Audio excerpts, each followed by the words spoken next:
Good morning. I am Hani Martinez Ward. And I'm Greg Ward. It's our great honor to be here with all of you today. Thank you very much for inviting us to be here. And quite frankly, listening to that introduction, it doesn't even really seem like us, because we kind of just do what we do. And apparently there's a lot of recognitions and awards that we receive. So thank you for honoring us with this great opportunity to bring some word to you today. We're both so happy celebrating the graduation of the class of 2024 Baylor University School of Law. We're so looking forward to you going out in the world and making a difference. Before we begin, we would like to especially thank President Allen and Dean Diaz, as well as the trustees, faculty, staff, parents, family members here today. Most importantly, we would like to thank God for this special day. You will remember this day for the rest of your lives.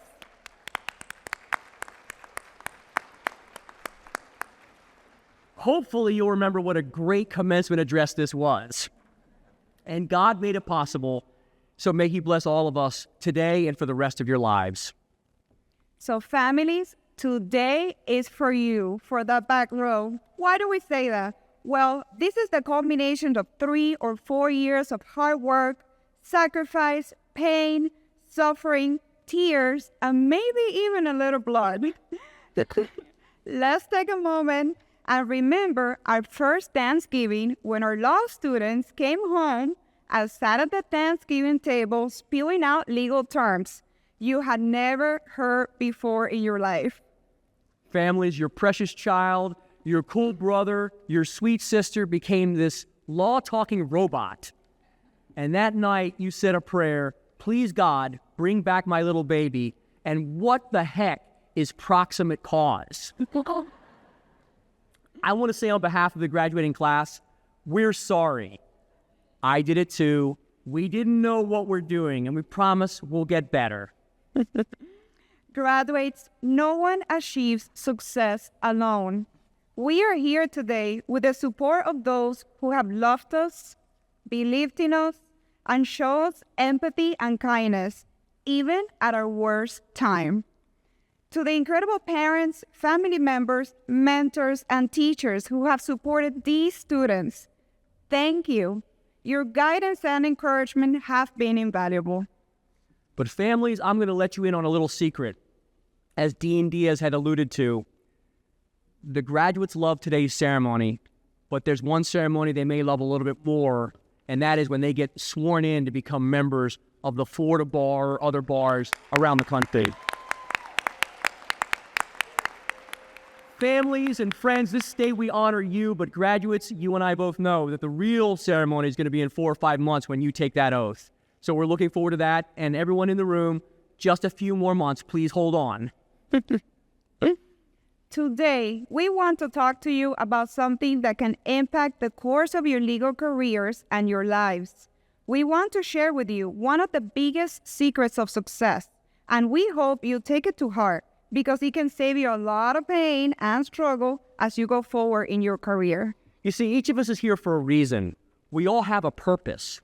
God has a plan for each and every one of you. Discovering and fulfilling your purpose, it's not about passion, it's about what you're called to do. Passion can drive us, but purpose sustains us. We serve others best by using our talents in a way that inspires. If you haven't figured out your purpose yet, no problem. I didn't know it either. We're going to give you a compass to help you guide you today. First, the greatest purpose for any of us is in serving others. True fulfillment comes not from what we gain for ourselves, but what from we give to other people using our gifts. Serving others allows us to use our unique abilities, talents, and experiences to make a real difference in the world. So let's talk about talents. Each of us is born with unique abilities and skills. These talents are not random. They are the key to unlocking your purpose.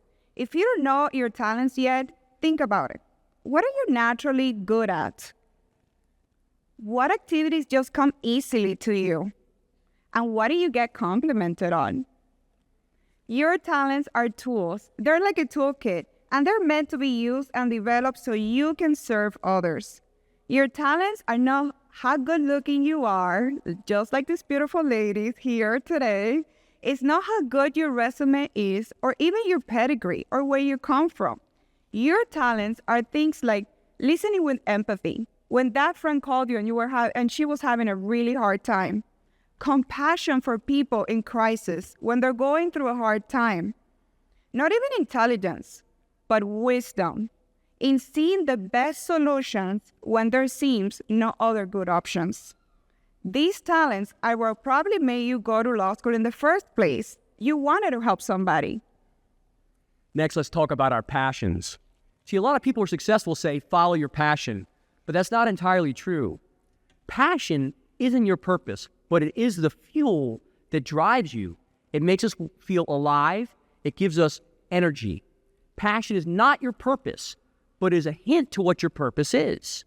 Think about the things that get you fired up. Think about the things that get you out of bed in the morning. Think about the things that you really want to put your energy into, even after you've had a long night before, even after you've had a setback in your career. What do you love doing so much that time seems to fly by? Your passions guide you towards your purpose, but it's not your purpose, but it helps you make a meaningful impact. For example, when I was a little kid, I used to get fired up by bullies. I got picked on because I had big ears and bad hair. I'd get upset. I'd see other little kids getting picked on because they were awkward or overweight, and I always stood up for those kids. And now as a lawyer, I get to stand up for people every single day, people who can't stand up for themselves, and it's our passion. But talents and passions are not alone. The final piece, finding your purpose, is knowing whom you serve. True purpose is found how you use your talents and passions to serve others. Ask yourself, who can benefit from my skills and my drive every day? Who needs the unique contribution that only you can provide? Who am I put here in this world to serve? Once you answer that question, you're going to have to confront some obstacles. You see, finding your purpose and working it out is not without challenges. And all of you guys know what I'm talking about here in the law school graduating class. You know about challenges. You know about opposition. All of you have overcome your unique opposition to be here today. Sometimes that opposition seems like a total brick wall on the way to success. It's something that's stopping us from one of our goals. But the challenges serve a purpose too, and I can tell you that from here. They prepare us for the journey. They teach us resilience. They teach us focus and discipline. Consider all the events and circumstances that you've had to go through, but they've contributed to your life in some way. It's not accidental. Every success, every failure, every joy, and every sadness has been part of the process. They've been something on the process to discover what your true purpose is and how you walk it out in everyday life. And yes, even that challenging professor who you thought you would never pass his or her class. You remember that time? You were freaking out? Yes. We're not naming any names, but we know who they are. Well, all these challenges were placed in your way to teach you something. I see some pointing fingers here.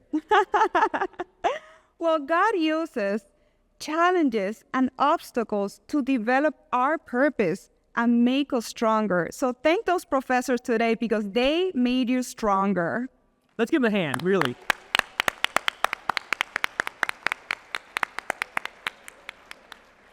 I'm going to go off script here for a second about two things. When I was appointed on the Board of Trustees, I came up to talk to some law students and asked, what can we do to improve the law school? And everybody said, well, there's this professor who really is tough. And I was thinking to myself, so many things change, but so many things stay the same. My professor who was really tough was Byron Warnken. He was the first thing he said to me was, in his class, Mr. Ward, don't make S up. You're going to S, a curse word. The first word that was spoken to me in law school, and for 3 years that followed me, all of my friends would always say that to me, but Byron Warnken wrote me 27 letters of recommendation. He got me my first job out of law school. So those tough professors, they can be your best ally, and we really do need to thank them. The other off-script comment I want to have is, let's talk about obstacles. When my wife and I started our firm together, I was at the lowest point in my life, My father and my sister had died of cancer. I was $265,000 in debt. My wife was $200,000 in debt. We had nothing. I was sleeping on a couch, and we had a fold-out table and a laptop computer. The two of us, we had $465,000 worth of debt. I couldn't afford to pay my wife anything. I said, I can give you gas money. And that's how we started our firm, with a fold-out table and a rented closet office. But we had faith and we had purpose. And now, less than 15 years later, we have over 200 employees. We have 3 different offices, and we settled over $250 million worth of cases last year alone. That is what God can do for you. But those were huge obstacles, and it was scary, but we had to take a step forward in faith to do something that we felt was our purpose. To stay on the path of purpose, focus and discipline are essential. As law school graduates, you just got a degree in focus and discipline. You had to do a lot of that. For many, it is easy to get distracted by temporary setbacks or the allure of short-term gains. Do you remember when you skipped that party because you had a final? You stay focused. And remember, discipline is rooted in purpose. It will take you further than motivation ever will. Motivation can be very fleeting, but discipline is what keeps you moving forward when it gets tough. Talents and passion, they're not enough to fulfill your purpose. You also need the support of a loving community, a community of friends, family, peers, mentors, and other role models that can help inspire you. Let their stories inspire and guide you when that going gets tough. Yep, and let's be real for a moment. If someone around you does not believe in you, let them go. That it's okay.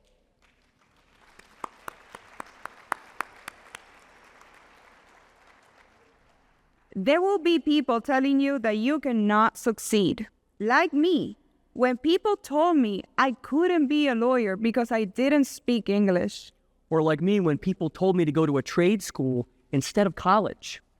Or like me, when they told me that I had to work for somebody else for 10 years before I could even consider starting my own law firm. These people are not your enemies. They just don't want you to get hurt. They're trying to protect you. They don't see you the way that God sees you. But you don't need to spend extra time listening to those voices. And one last piece of advice. You will not be able to see all the steps of your purpose today. And that's okay. That's okay that you don't see every little piece. Because life is a journey.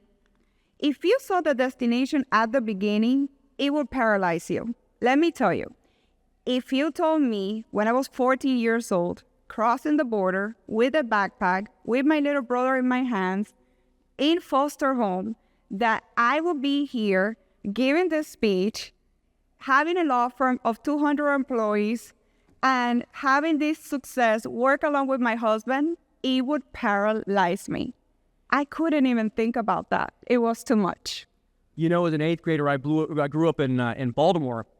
If someone had told young 8th grade Greg that 20 years or 30 years later that I would have a law firm that serves primarily Spanish-speaking clients, right after I told my Spanish teacher, Mr. Amos, Senior Amos, I'm never going to need to learn Spanish, I would have absolutely been frozen with fear.